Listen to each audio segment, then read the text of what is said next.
So February 24th, 2022. That's the day the world watched a massive war kick off in Europe. But to really understand why it happened, we have to look back. And I don't mean just a few days or years. We need to go back an entire century to uncover the deep historical roots of this conflict.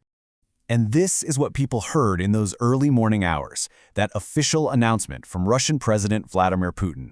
He called it a special military operation. Listen to that phrasing. It's so sanitized, almost clinical for what was about to happen. But, as you can imagine, the reality on the ground was anything but special or limited. While Moscow was using this very careful, sterile language, what was actually happening was a full-on invasion. That official term just completely shattered against the terrifying reality for millions of Ukrainians. And this quote, this just cuts right to the heart of it, doesn't it? Total panic, hysteria, tears. This wasn't some abstract political game being played on a map. This was real fear landing right in people's homes, in their lives. Okay, so what did this so-called operation actually look like in those first few hours and days? Let's break down that initial assault. I mean, the scale was just staggering. You had troops and tanks pouring in from basically all sides. Major cities, including the capital Kyiv, were under attack right away. In just a few days, hundreds were dead, and more than 500,000 people were forced to flee their homes. This wasn't some small border skirmish, no way.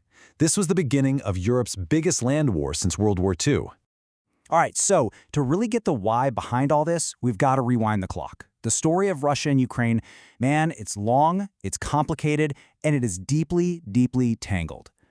You know, for centuries, Ukraine was actually part of the Russian Empire.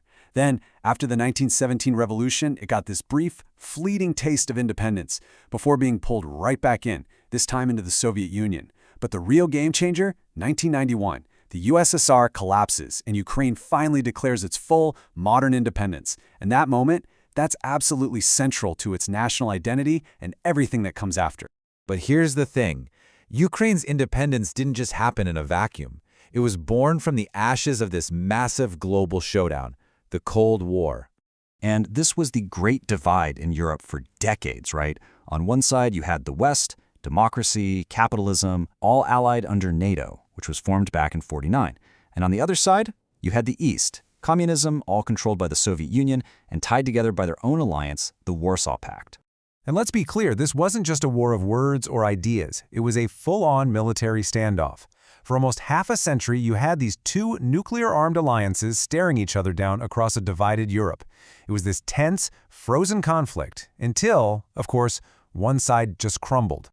So the Soviet Union is gone, and the Warsaw Pact just dissolves. But NATO, the Western Alliance, it didn't go anywhere. In fact, it started to grow, expanding eastward. And that move would completely redraw the security map of Europe. So first up, in 1999, you have three former Warsaw Pact members, Poland, Hungary, and the Czech Republic, making this historic leap over to join the NATO alliance. And then, just a few years later in 2004, boom, a much bigger expansion. 7 more countries from Eastern Europe joined the club. And this includes the Baltic states, which share a direct border with Russia.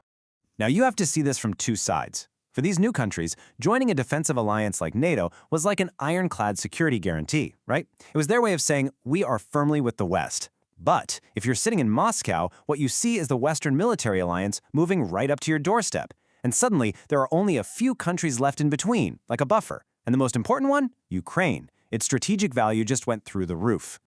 All of this simmering tension, it finally exploded 8 years before the big invasion we're talking about. The year 2014, that was the moment that set the stage for everything that was about to come. And it all happened so fast. It was just this brutal chain reaction.